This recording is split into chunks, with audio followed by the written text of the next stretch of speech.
Hello friends, Sindhu Bhairavi சீரியலில் என்ன நடக்குதுன்னு பார்க்கலாம் வாங்க. வீடியோவை ஸ்கிப் பண்ணாமல் கடைசி வரைக்கும் பாருங்கள். இப்போது நம்ம சிவா அன்னபூர்ணிக்கிட்ட சொல்கிறாங்க, பெரியம்மா ஹாஸ்பிட்டல் கேன்டீனில் சிந்துவும் வந்து ஒர்க் பண்ணுறதா கேட்டிருக்கா. 4 பேர் வரேன்னு சொல்லியிருக்காங்க. அவங்களோட சேர்ந்து தான் சிந்துவுமே ஒர்க் பண்ணுவா அப்படின்னு சொல்கிறாங்க. ஸோ இதை கேட்ட அன்னபூர்ணி யோசிக்கிறாங்க. உடனே மகா இருந்துட்டு, அக்கா அந்த சிந்து எதுக்காகக்கா நம்ம ஹாஸ்பிட்டலெல்லாம் வேலை செய்யணும்? அவள் வேணும்னா வெளியே எங்கேயாவது போய் பிச்சை எடுக்கட்டும். நம்ம ஹாஸ்பிட்டல் தான் கிடச்சிச்சா அவள் சமைக்கிறதுக்கு? அவள் சமைச்சா அப்படின்னா பேஷண்ட்டுகளுக்கு ஏதாவது ஆகக்கூட ஆகும்க்கா. அப்படி இருக்கிறப்போ இவளெல்லாம் நம்பி நம்ம ஹாஸ்பிட்டலில் விடவே முடியாது. சாப்பிட்ற விஷயம்க்கா, சாப்பாட்டில் ஏதாவது எக்கு தப்பாக ஆயிடுச்சு அப்படின்னா கெட்ட பேர் ஃபுல்லாகவே நம்ம குடும்பத்துக்கு தான் வந்து சேரும். அது மட்டும் இல்லாமல் சிவா அந்த ஹாஸ்பிட்டலில் டாக்டராக வேலை செய்யவே முடியாது. எதுவாக இருந்தாலும் கொஞ்சம் யோசித்து முடிவெடுங்கக்கா அப்படின்னு சொல்லிட்டு மகா கொஞ்சம் ஏற்றி விடுறாங்க. ஸோ இதை கேட்ட அன்னபூர்ணி யோசிக்கிறாங்க. இப்போது நம்ம சிந்து வந்து, அன்னபூர்ணியை அத்தை தயவு செஞ்சு என்னை இந்த வேலையை செய்ய விடுங்க. எனக்குமே எந்த வேலையும் இல்லை. அதே சமயம் சமைச்சு போடுறதுன்றது எனக்கு ரொம்ப பிடிக்கும். அது மட்டும் இல்லாமல் உடம்புக்கு முடியாமல் ஹாஸ்பிட்டலுக்கு வராங்க. அவங்களுக்கு ரொம்ப ரொம்ப ஆரோக்கியமான உணவை கொடுக்கணும் இல்லையா? கண்டிப்பாக நான் அந்த ஆரோக்கியமான உணவை செஞ்சு கொடுப்பேன். தயவு செஞ்சு என்னை நம்பி அந்த வேலையை எனக்கு கொடுங்க அப்படின்னு சொல்லிட்டு நம்ம சிந்து அன்னபூர்ணி காலில் விழுந்து கேட்குறாங்க. ஸோ காலெல்லாம் விழுந்து கேட்குறா. அது மட்டும் இல்லாமல் சாப்பிட்ற விஷயத்தில் எந்த ஒரு தப்பான வேலையும் சிந்து செய்ய மாட்டான்ற ஒரு நம்பிக்கையில், சரி சிந்து, நான் இதுக்கு பர்மிஷன் கொடுக்குறேன், அதுக்காக உன்னை நான் மன்னிச்சு ஏற்றுக்கிட்டேன் அப்படின்னலாம் நீ நினைக்காத. அது மட்டும் இல்லாமல் இது சாப்பிட்ற விஷயம். சாப்பிட்ற சாப்பாடு ரொம்பவே ஆரோக்கியமாகவும் சுத்தபத்தமாகவும் இருக்கணும். சுத்தமாக செஞ்சால் மட்டும்தான் நல்லது. அது மட்டும் இல்லாமல் பேஷண்ட் எல்லாருமே வாய்க்கு ருசியாக சாப்பிடணும். அதுக்கு தகுந்த மாதிரி அதில் ஏதாவது ஒரு பிரச்சனை வந்துச்சு அப்படின்னா கண்டிப்பாக ஒட்டுமொத்த பழியுமே சிவா மேலே தான் விழும். தயவு செஞ்சு நீ சமைக்கிற சாப்பாட்டில் உன்னுடைய கோவத்தையே எதையாவது காட்டிட போகிற அப்படின்னு சொல்லிட்டு, ஐயோ அத்தை, எனக்கு என்னத்தை உங்கள் மேலே கோவம்? கண்டிப்பாக எம்பிட்டு கோவமே ஒரு வேளை இருந்தாலும் இப்படி சாப்பிட்ற விஷயத்துலையும் பேஷண்ட்டோட உயிரோடையும் நான் விளையாட மாட்டேன் அப்படின்னு சொல்கிறாங்க. எங்கள் மகாவுக்கு பயங்கரமாக கடுப்பாகுது. அக்கா என்னக்கா இது? எதுக்காகக்கா நம்ம ஹாஸ்பிட்டலில் வேலை செய்யணும்? இல்லைக்கா, எனக்கு இது சுத்தமாக உடன்பாடே இல்லை. இவளால் நமக்கு பெரிய பிரச்சனை வரும்னு தான் தோணிக்கிட்டே இருக்குது. அக்கா நான் சொல்கிறத கேளுங்கக்கா ப்ளீஸ்க்கா அப்படின்னு சொல்லிட்டு இங்கே மகா வந்து அன்னபூர்ணி கிட்ட கேட்கவும், அன்னபூர்ணி இருந்துட்டு, இங்கே பாரு மகா, இந்த விஷயத்தில் நான் ஒரு முடிவு எடுத்துட்டேன். அதை செய்ய சொல்லிட்டேன். இதுக்கப்புறம் பேசி ஒரு பிரயோஜனம் இல்லை. சிந்து சாப்பிட்ற விஷயத்தில் எந்த ஒரு தப்பான வேலையும் செய்ய மாட்டான்னு நான் நம்புகிறேன். அது மட்டும் இல்லாமல் சிவாவை அவள் உயிருக்கு உயிராக நேசிக்கிறா. கண்டிப்பாக சிவாவுக்கு அவமானப்படுற மாதிரி எந்த ஒரு விஷயத்தையுமே அவள் செஞ்சு சிவாவுக்கு அவமானத்தை தேடி கொடுக்க மாட்டான்ற ஒரு நம்பிக்கையில் தான் நான் சொன்னேன் அப்படின்னு சொல்லிட்டு அன்னபூர்ணி சொல்கிறாங்க. சொல்லிட்டு அங்கேருந்து போயிடுறாங்க. ஸோ எல்லாருமே கிளம்பி போகவும் மகாவும் எசிக்கியும் அங்கே நின்றுக்கிட்டு இருக்காங்க. மகாவுக்கு பயங்கரமாக கடுப்பாகுது. என்ன எசிக்கி, நம்ம பேச்சுக்கு ஒரு துளி அளவு கூட யாரும் மரியாதை கொடுக்க மாட்டேங்கிறாங்க. அக்கா விடுக்கா, அந்த சிந்து எல்லாரும் முன்னாடியுமே அவமானப்படணும். அது மட்டும் இல்லாமல் அவளை நம்ம வீட்டை விட்டு துரத்தணுன்றதுக்காக எவ்வளோலாம் பிளான் எக்ஸிக்யூட் பண்ணோம். ஆனால் ஒன்று கூட நமக்கு சாதகமாக அமையவே இல்லை. இந்த விஷயத்த நம்ம சாதகமாக எடுத்துப்போமே. இதை ஒரு க்ளூவாக வச்சு இதை வச்சே எல்லாருக்குமே இந்த வீட்டுக்கே அவமானம் வர மாதிரியும், அது மட்டும் இல்லாமல் அந்த சிந்துவை இந்த வீட்டை விட்டே துரத்துற மாதிரியும் ஒரு ஐடியாவை செய்யணும்க்கா அப்படின்னு சொல்லிட்டு உடனேங்க நம்ம அன்னபூர்ணி நம்ம மகா இருந்துட்டு, சரி இசக்கி, நீ சொல்கிறதும் கரெக்டு தான். இதுவும் நமக்கு ஒரு வாய்ப்பு. இதை நம்ம கை நழுவ விட்டுறவே கூடாது. இதை ஒரு வாய்ப்பாக பயன்படுத்திக்கிட்டு கண்டிப்பாக அந்த சிந்துவை விரட்டி அடிக்கணும். என்ன இசக்கி பண்ணலாம் அப்படின்னு சொல்லி கேட்கவும், நீங்கள் கவலையே படாதீங்கக்கா, அதுக்கான பிளானை நான் முன்னையே யோசிச்சுட்டேன். அதை நான் எக்ஸிக்யூட் பண்ணிட்டதுக்கப்புறம் உங்ககிட்ட சொல்கிறேன். நடக்கிறத எல்லாத்தையுமே பார்த்து நீங்கள் ரசிச்சுக்கிட்டு இருக்குங்க. இதுக்கப்புறம் நடக்கிறது எல்லாமே நமக்கு சாதகமாக நடக்கும். அந்த சிந்துக்கு பெரிய பெரிய மிகப்பெரிய இடியாக தான் விழுமே தவிர அவள் சந்தோஷப்படுற மாதிரி எந்த ஒரு விஷயமும் நடக்கவே நடக்காதுக்கா. நான் பார்த்துக்கிறேன்க்கா, நீ கவலையே படாமல் இரு, ரிலாக்ஸாக இருக்கா. நடந்ததுக்கப்புறம் ஒவ்வொன்றா பார்த்து பார்த்து ரசிக்கா. அதான் எனக்கு வேணும் அப்படின்னு சொல்லிட்டு எசிக்கு வந்து அங்கேருந்து கிளம்பி போயிடுறாங்க. மகாவுக்கு அப்போ தான் ரொம்பவே ரிலாக்ஸாக இருக்குது. அன்னபூர்ணி ஹாலில் உட்காண்ட்ருக்காங்க. ஸோ அவங்க பக்கத்தில் போய் உட்காந்து, அக்கா உங்ககிட்ட இன்னொரு முக்கியமான விஷயம் சொல்லணும்னு நினச்சேன் அப்படின்னு சொல்லிட்டு, என்ன மகா அப்படின்னு சொல்லி கேட்கவும், அது வந்துக்கா, சாப்பிட்ற விஷயத்தில் ஏதாவது எக்கு தப்பாக நடந்து பேஷண்ட்டோட உயிருக்கு ஆபத்து வந்துச்சு அப்படின்னா இதனால் பாதிக்கப்படுறது நம்ம எல்லாரும் தான்க்கா. சிந்துக்கு அதை பற்றியெல்லாம் கவலையே கிடையாது. நமக்கு நிறைய அவமானத்தை தேடி கொடுத்துருக்காக்கா. ஏன் சிவாவோட கல்யாணத்துலேயே நமக்கு எவ்வளோ ஒரு அவமானம், சிவா எல்லார் முன்னாடியும் எப்படி அசிங்கப்பட்டான். இப்படியே அவள் நிறைய விஷயத்தில் நமக்கு ஏதோ ஒரு வகையில் அதாவது அவமானத்தை தேடி கொடுத்துருக்காக்கா. அவமானன்றத விட உயிர் வந்து அதாவது நம்மளால இன்னொரு உயிர் போயிடக்கூடாது இல்லையாக்கா? என்ன சொல்ல வர மகா? எனக்கு ஒன்றும் புரியலை. அது வந்துக்கா, சமைக்கிற சாப்பாட்டில் இது நம்ம மேலே இருக்கிற கோவத்தினால இப்போ சிவாவையும் சிந்துவையும் நம்ம பிரித்து வச்சுருக்கோம்ல, அவங்க 2 பேருக்கும் விவாகரத்து வரைக்கும் நம்ம கொண்டு போய் விட்டோம். இதை மனசில் வச்சுக்கிட்டு நம்மளை பழி வாங்கணும்னு சொல்லிட்டு சாப்பாட்டில் ஏதாவது கலந்துட்டா என்னக்கா பண்ண முடியும் அப்படின்னு சொல்லிட்டு மகா சொல்லவும், அப்படிலாம் நடக்கிறதுக்கு வாய்ப்பு இல்லை. அது மட்டும் இல்லாமல் டெய்லியும் சாப்பாடு ஆயிட்டு இப்போ அதாவது பேஷண்ட்டுக்கு பரிமாறத்துக்கு முன்னாடி நம்ம போயிட்டு டெய்லியும் செக் அவுட் பண்ணி பார்த்துடலாம். நான் சாப்பிட்டதுக்கு அப்புறம் தான் எனக்கு எதுவும் ஆகலை அப்படின்றதுக்கு அப்புறம் தான் பேஷண்ட்டுக்கே அந்த சாப்பாடு சர்வே ஆகும் அப்படின்ற ரூல்ஸை நான் கொண்டு வந்திருக்கேன். இதை முன்னாடியே நான் யோசித்து வச்சுட்டேன் மகா அப்படின்னு சொல்லிட்டு உடனே எங்கள் மகாவுக்கு அவ்வளோ ஒரு குஷியாக இருக்குது. ஏன்னா ஒரே ஒரு கல்லில் 2 மாங்காய்.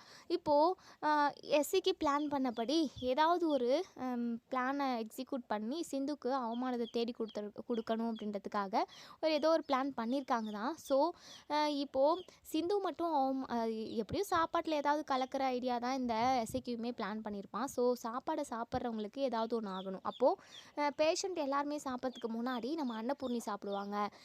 முக்கியமான பிளானே உங்களுது என்ன அப்படின்னா, அன்னபூர்ணியை போட்டு தள்ளணும் அப்படின்னு மகா ஏற்கனவே பிளான் கூட பண்ணியிருக்காங்க. ஸோ அதை செய்ய முடியல. அதே சமயம் ஒரு டைம் நம்ம அன்னபூர்ணிக்கு ஆக்சிடெண்ட் ஆச்சு இல்லையா, அந்த ஆக்சிடெண்ட்லேயே அவங்க செத்துருக்கணும் அப்படின்னலாம் கூட இந்த மகா யோசிச்சிருக்காங்க. ஸோ அவங்க இறந்து போயிட்டாங்க அப்படின்னா நெக்ஸ்ட் வந்து மகா தானே அந்த வீட்டையே வழி நடத்தணும், ஒட்டுமொத்த சொத்துமே எங்கள் மகாவுக்கு தான் வந்து சேரும் அப்படின்ற ஒரு பேராசைலாம் எங்கள் மகாவுக்கு நிறையவே இருந்தது. ஸோ இப்போ ஒரே கல்லில் 2 மாங்கான்ற மாதிரி, அதாவது எப்படின்னா அங்கே சிந்துவுமே கெட்ட பேர் அனுபவிக்குவா, அது மட்டும் இல்லாமல் தண்டனையும் அனுபவிக்கணும், வீட்டை விட்டு துரத்திடுவாங்க, இப்படி நிறைய விஷயம் நடக்கும். அதே சமயம் அந்த விஷம் கலந்த சாப்பாட்டை அன்னபூர்ணியுமே சாப்பிட்டாங்க அப்படின்னா அன்னபூர்ணியோட உயிரும் போயிடும். அன்னபூர்ணி போனதுக்கப்புறம் ஒட்டுமொத்த சொத்தும் நமக்கு தான், அந்த வீட்டோட ராஜாங்கமே நம்ம கையில் தான் அப்படின்னு எங்கள் மகா அவ்வளோ சந்தோஷப்படுறாங்க. ஸோ மகா நினைக்கிறது வந்து நடக்கவே கூடாது அப்படின்னு நினைக்கிறவங்க இந்த வீடியோ கீழே கமெண்ட் பண்ணி தெரிவிங்க. ஸோ இன்னொரு சைடு நம்ம சிந்து ரொம்ப சந்தோஷமாக இருக்காங்க.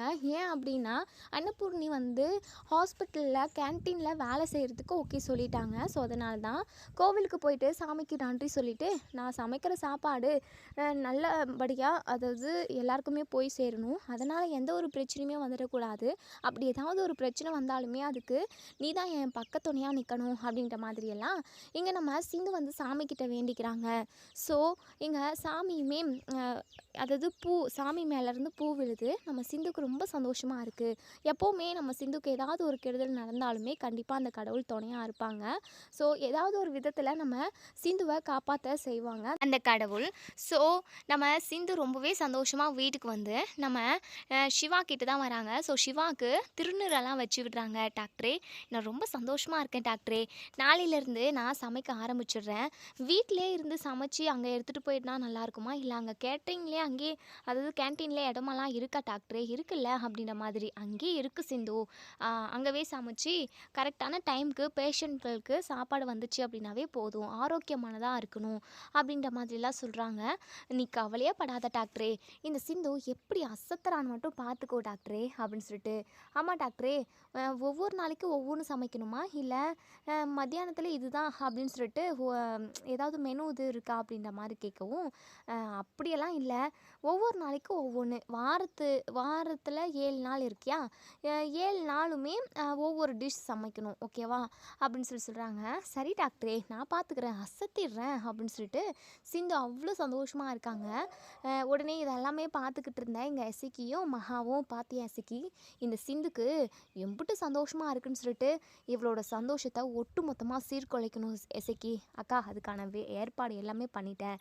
இவ இல்லாமல் 4 பேர் கேட்ரிங்கில் வேலை பார்க்குறதா அந்த சிவா சொன்னான்ல, அந்த ஆட்கள்கிட்ட நான் பேசிட்டேன், அவங்கக்கிட்ட எக்கச்சக்கமான அமௌண்ட்டையுமே கொடுத்துட்டேன். நாளைக்கு சாப்பிட போகிற சாப்பாட்டில் விஷம் கலக்க சொல்லியிருக்கேன்.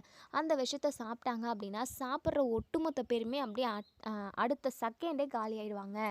அதுக்கப்புறம் கண்டிப்பாக கடைசி வரைக்கும் சிந்து மட்டும் இல்லை, அன்னபூர்ணியை அரெஸ்ட் பண்ணுறதுக்கு கூட நிறைய வாய்ப்பு இருக்குது. அது மட்டும் இல்லாமல் சிவாவுக்கு தான் ஆபத்து வரும், சிவாவை எப்படியாவது நான் காப்பாற்றிடுவேன், கண்டிப்பாக அதுக்கும் ஒரு வழி வச்சுருக்கேன். சிவா அந்த நேரத்தில் அங்கே இல்லை அப்படின்ற மாதிரி ஏதாவது ஒன்று சொல்லி சிவாவை மட்டும் காப்பாற்றிடுவோம். இந்த அன்னபூர்ணியையும் இந்த சிந்துவையும் வருஷம் கணக்கில் ஆயில் ஃபுல்லாக ஜெயிலுக்குள்ளே தான் இருக்கணும். வேறு வழி இல்லை. ஏன்னா அத்தனை பேரை கொண்டு போட்டால் வேறு என்ன தண்டனை கொடுப்பாங்க? ஆயுட்கால தண்டனை தான் கொடுப்பாங்க. டே எஸ்சிக்கு சூப்பர்டா. உண்மையாகவே உன்னை என் தம்பின்னு சொல்லிக்கிறதுக்கு எனக்கு ரொம்ப பெருமையாக இருக்குடா. நீ சொன்னது மட்டும் நடந்துருச்சு அப்படின்னா உனக்கு உனக்கு என்ன செய்யலாம்? டே எஸ்சிக்கு உனக்கு என்ன வேணும்னு சொல்கிறா. இந்த அக்கா அடுத்த செகண்டே உனக்கு செஞ்சு கொடுத்துட்றேன். அக்கா எனக்கு என்னக்கா வேணும்? எனக்கு எதுவும் வேணாம். ஒரே ஒரு ஆசை மட்டும் இருக்குக்கா. காயத்ரியை ஏற்றுக்கணும். நானும் அவளும் சந்தோஷமாக வாழணும். இப்போ வரைக்குமே அவள் என்னை ஏற்றுக்கவே இல்லைக்கா. என்னடா சொல்கிற? ஆமாக்கா. அவள் என்கிட்ட கிட்டேயே நெருங்க மாட்டேங்கிறா. நெருங்கினாலும் நெருங்க விட மாட்டேங்கிறாக்கா.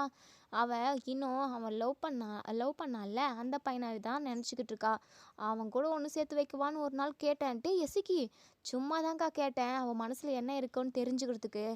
ஆனால் அவள் ஒன்று சேர்த்து வைங்க. உங்களோட நல்ல மனசை நான் இத்தனை நாளாக புரிஞ்சுக்காமல் இருந்துட்டேன். நீங்கள் ரொம்ப நல்லவர் தான் அப்படிங்கிற மாதிரி சொல்கிறாக்கா. அப்போது நான் அவங்க 2 பேர் லவ்வையும் சேர்த்து வைக்கணுமா? பார்த்துக்கோக்கா.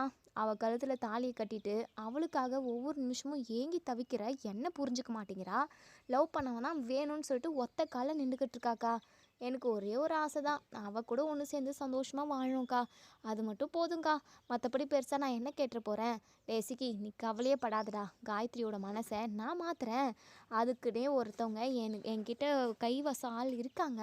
அவங்கக்கிட்ட பேசணும் அப்படின்னா அவங்க ஏதாவது வசிய மருந்து ஒன்று கொடுத்தாங்க அப்படின்னா அதை வச்சு அந்த காயத்ரியை மாற்றிக்கலாம். அதெல்லாம் ஒரு பிரச்சனையே இல்லை.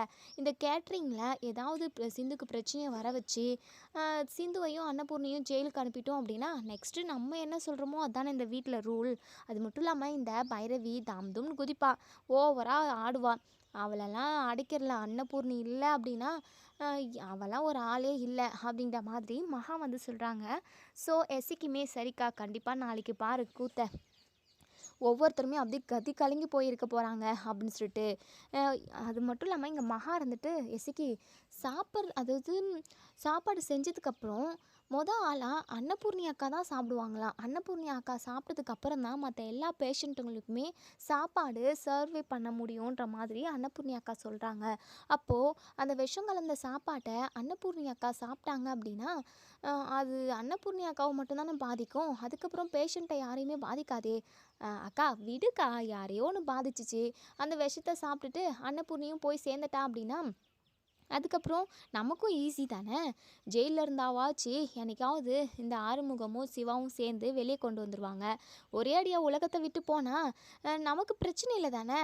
அது மட்டும் இல்லாமல் அன்னபூர்ணியை அக்காவை கொன்று போட்டுட்டாங்கன்னு சொல்லிட்டு இந்த சிந்துவை ஜெயிலுக்கு அனுப்பிடலாம். அதுக்கப்புறம் இந்த பைரவி தானே, அவளாம் தூசி மாதிரி அப்படியே ஊதி விட்டுறலாம். நீ கவலைப்படாதுக்கா.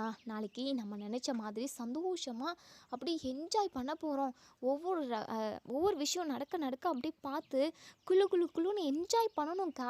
அந்த மாதிரி தான் நாளைக்கு சீனே இருக்க போகுது அப்படின்னு சொல்லிட்டு எங்கள் எஸ்சிக்கு வந்து சொல்கிறாங்க. மகாக்கு அவ்வளோ சந்தோஷமாக இருக்குது. மறுநாள் காலையில் நம்ம அதாவது சிந்து அழகாக குளித்து முடிச்சுட்டு சாமியெல்லாம் கும்பிட்டுட்டு ரெடியாக கிளம்பி கேன்டீனுக்கு போயிடுறாங்க. ஸோ அந்த ஆட்களும் வந்துடுறாங்க. இந்த ஆட்கள் வந்து கேட்ரிங் ஆட்கள் வந்து இங்கே எஸ்சிக்கு கிட்ட பணத்தை வாங்கிக்கிட்டு இப்போது நடிக்க தான் செய்கிறாங்க. ஸோ பணத்துக்காக தான் இப்போ வேலையை பார்க்க வராங்க. ஸோ இங்கே நம்ம சிந்து இருந்துட்டு சாம்பார், சாதம், பொரியல், வடை, போண்டா, அப்பளம்னு நாள் அதாவது சமைக்கிறதுனால எல்லா ஐட்டமுமே வெஜ்ஜில் எல்லா ஐட்டமும் செய்கிறாங்க. ஸோ ஒவ்வொன்றுமே பார்த்து ஒவ்வொன்றுத்தையுமே அவ்வளோ இதாக சுத்தமாக செய்கிறாங்க நம்ம சிந்து. இப்படி பார்த்து செஞ்ச சாம்பார், அதுக்கப்புறம் சாதம் இல்லை சாம்பாரில், அதுக்கப்புறம் ரசம், இதிலெல்லாம் எல்லாத்துலேயுமே அந்த விஷம் மிக்சிங் ஆகிருக்கு. ஸோ சாப்பாடு எல்லாமே ரெடி ஆகிடுச்சு. விஷம் மிக்சிங் ஆகிருக்கு அப்படிங்கிற விஷயம் இங்கே நம்ம சிந்துவுக்கு தெரியவே தெரியல. ஸோ இப்போது டைம் ஆகிடுச்சு. சிவாவுக்கு கால் பண்ணி, டாக்டரே சமைச்சு முடிச்சாச்சு டாக்டரே, சமையல் எல்லாமே ரெடியாக இருக்குது. இப்போது எப்போவுமே அன்னபூர்ணி அத்தை வந்து சாப்பிட்டு பார்த்ததுக்கப்புறம் தான் பேஷண்ட்களுக்கு எல்லாத்துக்குமே கொண்டு போய் கொடுக்கணுன்ற மாதிரி சொல்லியிருக்காங்க. அன்னபூர்ணி அத்தை வந்துட்டாங்களா? இதோ இங்கே தான் என் கூட பேசிக்கிட்டு இருக்காங்க சிந்து. இதோ நான் உடனே கூட்டிகிட்டு வரேன் அப்படின்னு சொல்லிட்டு. பெரியம்மா சமையல் எல்லாமே ரெடி ஆகிடுச்சா? நம்ம டேஸ்ட் பண்ணி பார்த்துட்டு அதுக்கப்புறம் பேஷண்ட்டில் எல்லாருக்குமே கொடுக்கலாம் வாங்க அப்படின்னு சொல்லிட்டு. சரியா சிவா வாயா அப்படின்னு சொல்லிட்டு இங்கே நம்ம அன்னபூர்ணி, சிவா, அதுக்கப்புறம் எஸ்சிக்கு எசக்கி, மகா இவங்க எல்லாருமே இப்போ கேன்டீனுக்கு தான் போகிறாங்க. நம்ம சிந்து வாங்க அத்தை வாங்க வாங்க வாங்க அப்படின்னு சொல்லிட்டு இப்போது சாதம், சாம்பார், பொரியல், அதுக்கப்புறம் அப்பளம், வடை, போண்டான்னு இது எல்லாத்தையுமே ஒரு பிளேட்டில் போட்டு கொஞ்சம் கொஞ்சமாக போட்டு இங்கே நம்ம அன்னபூர்ணிக்கு கொடுக்குறாங்க. ஸோ அவங்களுமே ரொம்ப சந்தோஷமாக அதை சாப்பிட்றாங்க. சிவா இருந்துட்டு என்ன சிந்து சமையல் ரொம்ப கலர்ஃபுல்லாக இருக்குது, பார்க்கவே சாப்பிடணும் போல் இருக்குது அப்படின்னு சொல்லிட்டு உடனே இங்கே மகாவுக்கு ரொம்பவே பதட்டமாயிடுது. எங்கே சிவா அந்த சாப்பாடை எடுத்து சாப்பிட்ருவாங்களோன்னு சொல்லிட்டு அவ்வளோ பயப்படுறாங்க. உடனே இங்கே சாப்பிட்ட ஒரு ஒரு 5 மினிட்ஸ்லேயே அதாவது சாப்பிட்டுக்கிட்டே இருக்காங்க. நல்லா அருமையாக தான் இருக்குது, டேஸ்ட்டாக இருக்குது அப்படின்னு சொல்லிட்டு நம்ம அன்னபூர்ணியை சாப்பிட்டுக்கிட்டே இருக்க டைமில் அப்படியே லைட்டாக அப்படியே கேர் ஆகிற மாதிரி இருக்குது, மயக்கம் வர மாதிரி இருக்குது, வாமிட் வர மாதிரி இருக்குது. சிவா எனக்கு ஒரு மாதிரியாக இருக்கியா அப்படின்னு சொல்லிட்டு, அக்கா எனக்கா ஆச்சு அப்படின்னு சொல்லிட்டு, என்னன்னு தெரியல மகா, ஒரு மாதிரி மயக்கம் வர மாதிரி இருக்குது அக்கா, வாயிலிருந்து ரத்தம் வருதுக்கா, சிவா என்னன்னு பாரியா சிவா அப்படின்னு சொல்லிட்டு, பெரியம்மா பெரியம்மா என்னாச்சு பெரியம்மா, வாயிலிருந்து ரத்தம் வருது அப்படின்னு சொல்லிட்டு கையில் இருந்த பிளேட் எல்லாமே கீழே விழுது. உடனே இங்கே நம்ம அன்னபூரணி மயக்கம் போட்டு கீழே விழ பார்க்குறாங்க. உடனே சிவா பிடிச்சிடுறாங்க.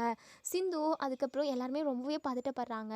எசக்கி கிட்ட மகா அப்படியே பார்த்து சைகையாக பேசுகிறாங்க. எசக்கி நீ போட்ட மருந்து தான் வேலை செஞ்சுக்கிட்டு இருக்கு அப்படின்னு சொல்லிட்டு, சரிக்கா சரிக்கா அதெல்லாம் காட்டிக்காத அப்படின்னு சொல்லிட்டு, அக்கா அக்கா எனக்கா ஆச்சு அப்படின்னு சொல்லிட்டு இங்கே மகா வந்து நடிக்க ஆரம்பிச்சிடுறாங்க. சிவாவுக்கு அப்படி உசுரே போன மாதிரி இருக்குது. ஏன்னா நம்ம அன்னபூர்ணி மேலே அந்தளவுக்கு பாசமும் மரியாதையும் நம்ம சிவா வச்சுக்கிட்டு இருக்காரு. ஸோ இப்படி மயக்கம் வருது, அது மட்டும் இல்லாமல் வாயிலிருந்து ரத்தம் வருதுன்னு பார்த்ததுமே இங்கே நம்ம சிவாவுக்கு ஒரு மாதிரி எப்படி எப்படியோ இருக்குது. உடனே இப்போது ஸ்ட்ரக்சர் எடுத்துகிட்டு வந்து இங்கே நம்ம அன்னபூர்ணி அதில் போட்டு கூட்டிகிட்டு போகிறாங்க வார்டுக்கு. ஸோ நம்ம சிவா வந்து ட்ரீட்மெண்ட் பார்க்குறாங்க. ட்ரீட்மெண்ட் பார்த்ததில் அவங்க செக் பண்ணி பார்த்ததில் அதாவது சாப்பிட்ட சாப்பாட்டில் விஷம் கலந்துருக்குன்ற விஷயத்த கண்டுபிடிச்சிடுறாங்க. ஸோ இப்போது உடனே சிவா வெளியே ஓடி வந்து, சிந்து நீ சமைச்ச சாப்பாடை யாருமே சாப்பிடக்கூடாதுன்னு சொல்லு போ அப்படின்னு சொல்லிட்டு, டாக்டரே என்னாச்சு, போ சிந்து யாராவது சாப்பிட்ற போகிறாங்க அப்படின்னு சொல்லிட்டு உடனே ஓடி போய் சிந்து போகிறாங்க. ஒரு பேஷண்ட் வந்து அப்போ தான் சாப்பாட்டை வாயில் எடுத்து வைக்கவும் உடனே ஐயோ சாப்பிடாதீங்க சாப்பிடாதீங்க வேண்டாம் அப்படின்னு சொல்லிட்டு, இல்லைங்க சாப்பிடாதீங்க அப்படின்னு சொல்லிட்டு அவங்க வந்து கேள்வியாக கேட்குறாங்க. எனக்கு ரொம்ப பசிக்குதுமா, நீ என்னன்னா சாப்பிடாதன்னு சொல்கிற, விடுமா, ஐயோ சாப்பிடாதீங்க இதில் ஏதோ விஷம் கலந்துருக்கான் அப்படின்னு சொல்லிட்டு, என்ன விஷமா ஐயோ அப்படின்னு சொல்லிட்டு அந்த பேஷண்ட் வந்து தூக்கி விசாட்டிடுறாங்க அந்த சாப்பாட்டை.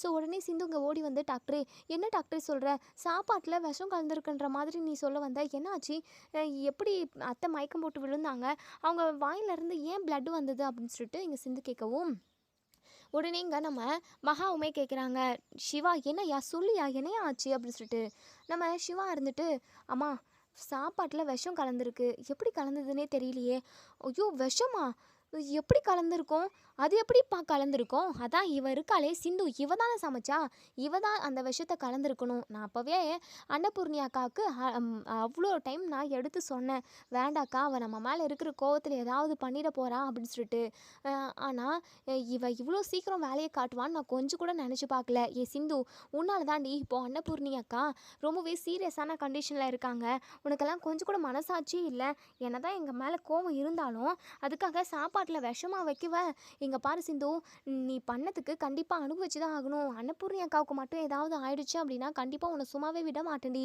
உன்னை கொன்னே போட்டுருவேன் அப்படின்னு சொல்லிட்டு பயங்கரமாக கோவப்படுறாங்க. இங்கே சிந்துக்கும் அப்படியே நெஞ்சு அடிக்கிற மாதிரி இருக்குது. ஐயோ ஏன் இப்படி எல்லாரும் ஏன் மேலே பழி போடுறீங்க, டாக்டரே நான் சமையலை நல்லபடியாக தான் சமைச்சேன், விஷம் எதுவுமே கலக்கவே இல்லை, நான் எதுக்காக விஷத்தை கலக்க போகிறேன், ஐயோ கடவுளே டாக்டரே என்னை நம்பு டாக்டரே அப்படின்னு சொல்லிட்டு, ஆனால் நம்ம சிவாவே உடஞ்சி போயிருக்காரு.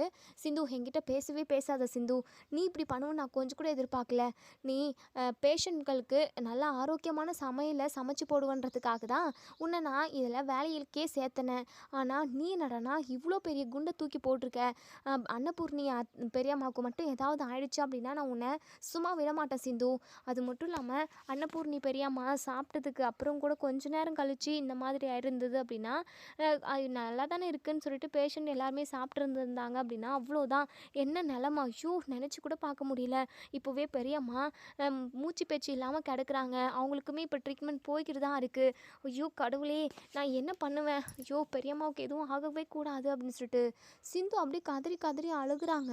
சத்தியமாக நான் எதுவுமே செய்யலை டாக்டரே, தயவு செஞ்சு நான் சொல்கிறத நம்பு டாக்டரே அப்படின்னு சொல்லிட்டு உடனே மகா இங்க சிந்துவோட தலைமுடியை பிடிச்சி, ஏய் நீ செய்யலைன்னா வேற யாரீ செஞ்சிருப்பா? அது எப்படி தானா வந்து விஷம் கடையிலேருந்து ஓடி வந்து சாம்பார்லேயும் பொரியல்லையும் ரசத்துலேயும் கலந்துக்குச்சாடி? நீ தான் கொட்டி கலக்கியிருப்ப. எங்கள் மேலே இருந்த கோவத்தை இப்படி பழி தீர்த்துட்டியடி. அன்னபூர்ணி அக்கா மட்டும் உயிர் பொழைக்காமல் இருக்கட்டும். உன்னுடைய நிலமை மட்டும் எப்படி ஆகுதுன்னு மட்டும் பார்த்துக்கோ. உன்னை யாருமே சும்மாவே விட மாட்டோம் அப்படின்னு சொல்லிட்டு பயங்கரமாக இங்கே சிந்துவை திட்டுறாங்க. சிந்துக்கு ஒன்றுமே புரியல. அதுக்கப்புறம் கேன்டீனுக்கு போகிறாங்க. சமைச்ச சாப்பாடு எல்லாமே பார்க்குறாங்க. அது மட்டும் இல்லாமல் சந்து பொந்துன்னு எல்லா இடத்துலையுமே அங்கே செக் பண்ணவும் மருந்து பாட்டில் இருக்குது. ஸோ அதை பார்த்துட்டு எடுத்துகிட்டு வந்து இங்கே நம்ம சிவா கிட்ட, டாக்டரே இந்த மருந்து டப்பா அந்த சமையல் அறையில் இருந்தது. யார் இதை கொண்டு வந்து போட்டாங்கன்னு தெரியல. எனக்கு என்னமோ இப்போது 4 பேர் சமைக்க வந்தாங்கல்ல, அவங்கக்கிட்ட விசாரிச்சா உண்மை என்னன்னு தெரிய வரும் அப்படின்னு சொல்லிட்டு இங்கே சிந்து சொல்கிறாங்க. இப்போது இங்கே மகாவுக்கும் எஸ்சிக்கும் அப்படியே பயங்கரமாக பதட்டமாகுது. இப்போ வரைக்கும், அதாவது கொஞ்ச நேரத்துக்கு முன்னாடி வரைக்குமே இங்கே மகாவும் எஸ்சிக்கும் அவ்வளோ சந்தோஷமாக இருந்தாங்க. இப்போது உண்மை எங்கே வெளியே வந்துருமோன்னு பயப்படுறாங்க. என்ன சொல்கிற சிந்து, இது அங்கேவா இருந்தது?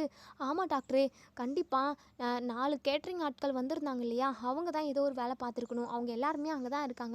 வா டாக்டரே நீ கேட்ப அப்படின்னு சொல்லிட்டு உடனே பின்னாடியே இங்கே எஸ்சிக்கும் மகாவும் ஓடி வராங்க.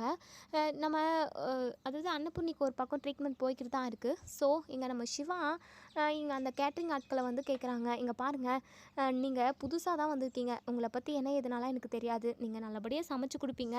எல்லாரோட உயிருமே உங்கள் கையில் தான் இருக்குது அப்படின்றத நீங்கள் மறந்துட்டு நீங்கள் என்னென்னமோ பண்ணி வச்சுருக்கீங்க. சாப்பாட்டில் விஷத்தை கலந்தது யார்? உண்மையை ஒத்துக்கிட்டீங்க அப்படின்னா கண்டிப்பாக உங்களுக்கு பெருசாக எதுவும் தண்டனை கிடைக்காது. உண்மையை ஒத்துக்காமல் நானாக கண்டுபிடிச்சேன் அப்படின்னா கண்டிப்பாக மிகப்பெரிய கொடூரமான தண்டனையை தான் உங்களுக்கு நான் கொடுப்பேன். ஒழுங்காக யார் இந்த சாப்பாட்டில் விஷத்தை கலந்ததுன்னு சொல்லிட்டு சொல்லிடுங்க அப்படின்னு சொல்லிட்டு நம்ம சிவா வந்து சொல்கிறாங்க.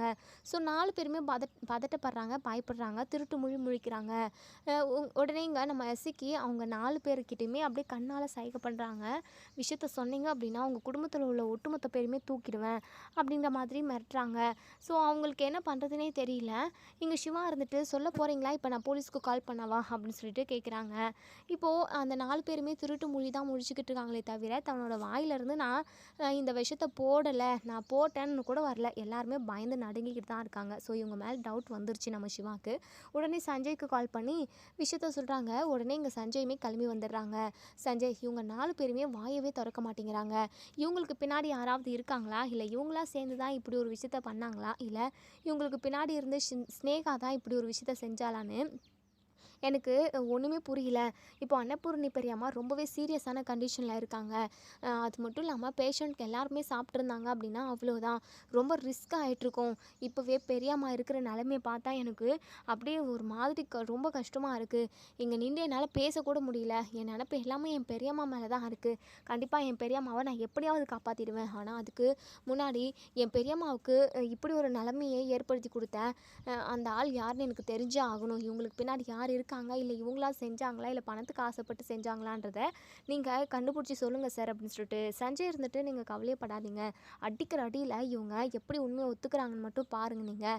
அது மட்டும் இல்லாமல் மற்ற விஷயம்னா கூட பரவாயில்ல, உயிரோட விளையாடி இருக்காங்க, சாப்பாட்டில் விஷம் கலந்துருக்காங்க, எப்படி தான் இவங்களுக்கு மனசு வந்ததோ, டேய் நடுங்கடா அப்படின்னு சொல்லிட்டு 4 பேரையுமே கூட்டிகிட்டு போயிட்டு ஜெயிலில் போட்டு அடின்னு அடி பொழந்து கட்டுறாங்க. ஸோ அடிக்கிற அடியில் அடி தாங்கிக்க முடியாமல் நாங்கள் உண்மையை சொல்லிடுறோம். அதே வீட்டில் மகாவும் எஸ்சிக்கும் இருக்காங்க இல்லையா, அவங்க தான் எங்களுக்கு பணத்தை கொடுத்து இப்படி ஒரு விஷயத்தை செய்ய சொன்னாங்க. மற்றபடி எங்களுக்கு முன்விரோதம்னு எதுவுமே இல்லை அப்படிங்கிற மாதிரி சொல்கிறாங்க. பணத்துக்காக அப்போது நீங்கள் என்ன வேணாலும் செய்வீங்களா? சரி, நான் உனக்கு பணம் கொடுக்குறேன், நீ மனுஷங்களோட மோஷனை சாப்பிட முடியுமா? இல்லைல்ல, அதே மாதிரி தான் இதுவும். ஒரு விஷயத்த வந்து செய்கிறதுக்கு முன்னாடி 100 டைம் யோசிக்கணும். பணம் கொடுத்தாங்க அப்படின்றதுக்காக அத்தனை பேரோட உயிரை எடுக்கணும்னு சொல்லிட்டு அவ்வளோ சாப்பாட்லேயும் விஷம் கலந்துருக்கீங்களே, கொஞ்சமாவது உங்களுக்கு மனசாட்சி இல்லை? சி, உங்களை மாதிரி ஜென்மங்க இருக்கிறதுனால தான் இந்த உலகம் கெட்டு கிடக்குது. உங்களை மாதிரி மனசாட்சி இல்லாத மிருகங்க வந்து இந்த உலகத்தில் உயிரோடவே இருக்கக்கூடாது அப்படிங்கிற மாதிரியெல்லாம் எங்கள் சஞ்சய் வந்து சொல்கிறாங்க. ஸோ நம்ம சிவாவுக்கு கால் பண்ணி விஷயத்த சொல்கிறாங்க. இப்படி உங்கள் அம்மாவும் எஸ்சிக்கவும் சேர்ந்து தான் விஷயத்தை கலக்க சொல்லியிருக்காங்க. எதுக்காகனாலாம் எனக்கு தெரியல, ஆனால் மொத்தத்தில் அவங்க அப்படி தான் சொன்னாங்க அப்படின்னு சொல்லிட்டு இதை கேட்டேன். இங்கே நம்ம சிவா பயங்கரமாக ஷாக் ஆகுறாங்க. என்ன டாக்டரே என்னாச்சு அப்படின்னு சொல்லி கேட்கவும், அதாவது நம்ம மகா வந்து சிந்து அந்த கேன்டீனில் வேலை பார்க்கக்கூடாதுன்ற மாதிரியெல்லாம் மறுப்பு சொன்னாங்க இல்லையா, அதெல்லாம் யோசிச்சு பார்க்குறாங்க. சிந்துவை பழி வாங்கணுன்ற எண்ணத்தில் மற்றவங்களோட உயிரை பற்றி யோசிக்காமல் போயிட்டாங்களே இவங்களுக்கு சரியான தண்டனை நம்ம தான் கொடுத்தாகணும் அப்படின்னு சொல்லிட்டு பயங்கரமாக கோவமாக போயிட்டு இங்கே மகா கிட்ட போகிறாங்க. என்னையா சிவா, சஞ்சய் என்னையா சொன்னார் அப்படின்னு சொல்லி கேட்கவும் பல்லார்னு ஒரு அறை விடுறாங்க. அப்படி கிர்கிர்னு வர மாதிரியே இருக்குது மகாக்கு. உங்கள் முகத்தில் முடிக்கிறதுக்கு எனக்கு அருவருப்பாக இருக்குது. சி, உங்களை மாதிரி ஜென்மங்களை நான் எங்கேயுமே பார்த்ததில்ல. உங்களோட சுயநலத்துக்காக ஒருத்தர் மேலே வெறுப்பும் கோபமும் இருந்துச்சு அப்படின்னா இத்தனை பேரோட உயிரில் விளையாடணும்னு நினைக்கிறீங்களா நீங்கள்? அறிவே இல்லையா உங்களுக்கு? உங்களை நான் சும்மாவே விட மாட்டேன் அப்படின்னு சொல்லிட்டு பயங்கர கோவப்படுறாங்க. இனி என்ன நடக்கும் அப்படின்றத நம்ம வெயிட் பண்ணி பார்ப்போம் ஃப்ரெண்ட்ஸ். தேங்க்யூ.